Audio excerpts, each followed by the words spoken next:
Hi guys, welcome to episode number 4 of Your Education. We are here to talk about the benefits of a ketogenic diet on health and performance. It seems to be a really trendy diet, even though it's a diet that's been around since really the 1970s.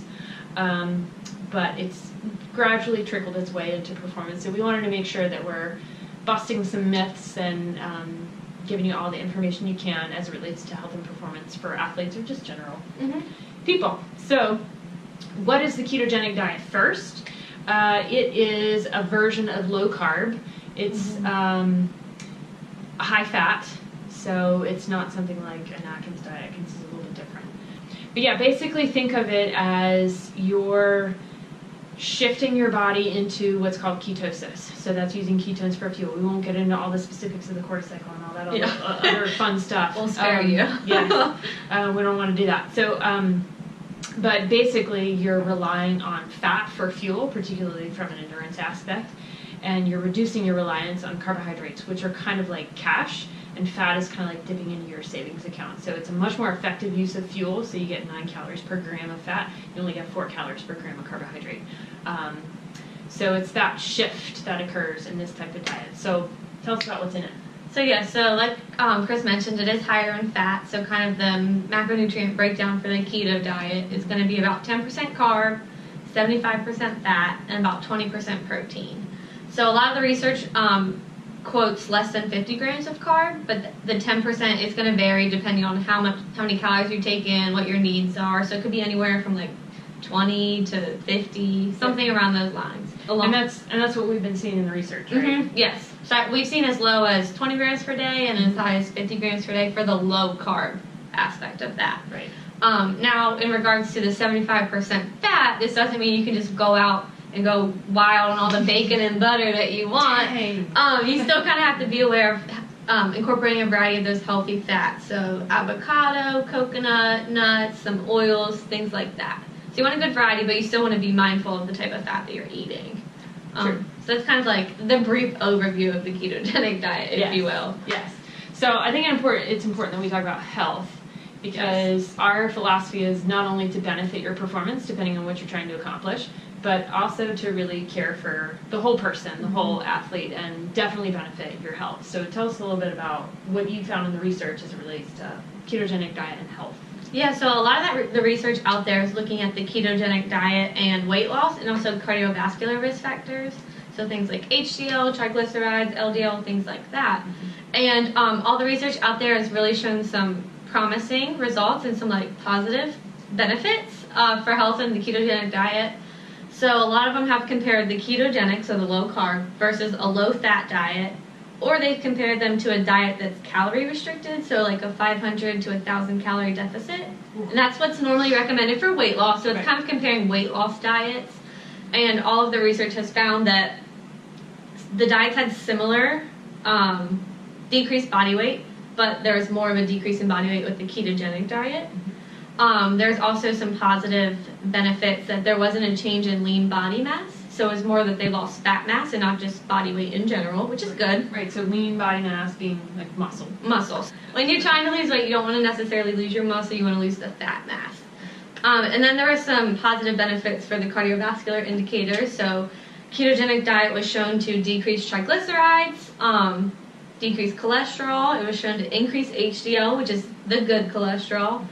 There was one study that showed that it increased LDL, or the bad cholesterol, but overall there's benefits for the ketogenic diet because of the other indicators that were mentioned.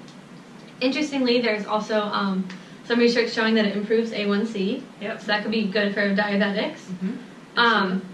And non-diabetics. Non-diabetics as well, just better blood sugar control. Right. The ketogenic diet is out there in the research. It's being looked at for things like epilepsy, acne, weight loss. I mean, it's really kind of being looked at for everything right now, which is really interesting to see how all that plays out. Last thing to note about the health, there was some hormonal responses seen in one of the studies that Chris kind of researched. So if you want to touch on the testosterone and how keto impacted that. Yes. So ketogenic diet, being that it has been shown to increase fat oxidation, so the use of fat for fuel, it has been at least researched somewhat in the endurance community, particularly for like ultra endurance athletes, Ironman athletes. But now we're starting to shift into can ketogenic diets benefit strength and power athletes. Mm-hmm. Are actually finding that that is the case. In one particular research article, we found that a typical Western diet versus a low-carb ketogenic diet, the ketogenic diet actually had a better increase in testosterone than the typical Western diet, which is important from a strength perspective because you need that hormonal response to be able to increase lean body mass or increase muscle protein synthesis. So that's a beneficial thing. Other things as it relates to performance that we see, seeing that we do metabolic testing here, we can actually see. We have a really cool blog if you want to see some interesting pictures, and hopefully we'll be able to post the picture as well here to show you the differences of a high carb diet versus a lower carb diet, and even a ketogenic diet. What the differences are from a metabolic standpoint. It's really cool to see how much greater your fat burning is in essence as compared to a high carb diet or even just a mixed diet. What that means for us is that with all of the engineered foods on the market, bars and gels and chews and sports drinks and all of these other types of things that are high carb in order to fuel you through your performance, which also contribute to things like gastrointestinal distress, whether it be nausea or frequent indigestion. That's right. The Pepto-Bismol commercial. Or frequent visits to the Porta-John. Not good. So it just reduces your reliance on those types of foods, which in turn reduces your likelihood of having some sort of an issue.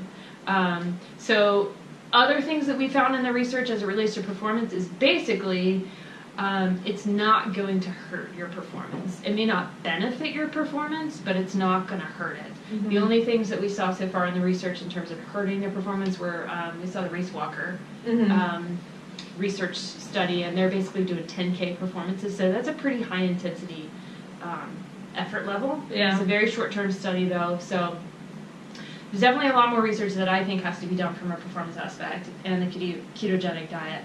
But from what we've seen, it's not harmful to performance, maintains strength, maintains power, maintains endurance performance. Where it could be a little bit sketchy is that high intensity stuff.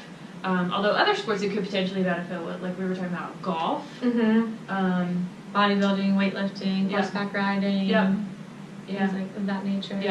Probably not the best for sprinters. No. Or any like really, really high intensity. Or like soccer players, that intermittent sprinting may not necessarily be the best for them. But it is a conversation to have, I guess, if you do have an athlete who's struggling with weight loss. Absolutely. So depending on their sport, it could be a conversation that you could talk about. Absolutely. The coaches, trainers. So other parts of the ketogenic diet that might be a little challenging to some people is how do you actually implement it, execute it. So there is a little bit of a commitment, not necessarily issue, but something to think about. So, for example, a lot of our clients, endurance athletes, they're willing to put in the time, willing to put in their resources, and are committed to doing whatever it takes to have kind of like an increase in performance. And I know a lot of people who are on their weight loss journey struggle a lot, and it's hard, especially in the world we live in nowadays. And this type of diet makes it a little bit more challenging. You kind of have to have a little bit more planning. It's not necessarily convenient. Like if you're out with friends, if you're out just grabbing a snack, it's going to be a little bit more challenging than just the typical Western diet. So it's something to think about. Just kind of think about your level of commitment, motivation. That's something that we can help you with as dietitians. Right. Food preparation. And the planning aspect is going to be really important. Do you want to touch kind of on like the micronutrients and? So and as it relates to the planning aspects, you can check out one of our blogs on our favorite cookbooks for athletes. We've got some cookbooks under there. It really does take a good, well-planned. You have to be prepared for it, but that's really like any diet. But it can go really well. Sometimes it can be a little bit rocky in the first 2 weeks as you're adapting. Sometimes people actually call it the keto flu because they feel so terrible, and then they sort of turn a corner and start feeling a lot better. But from our perspective, we want to make sure that you're getting the right micronutrients, so vitamins and minerals, phytonutrients, etc., that you need in order to, again, perform your best and be a good human.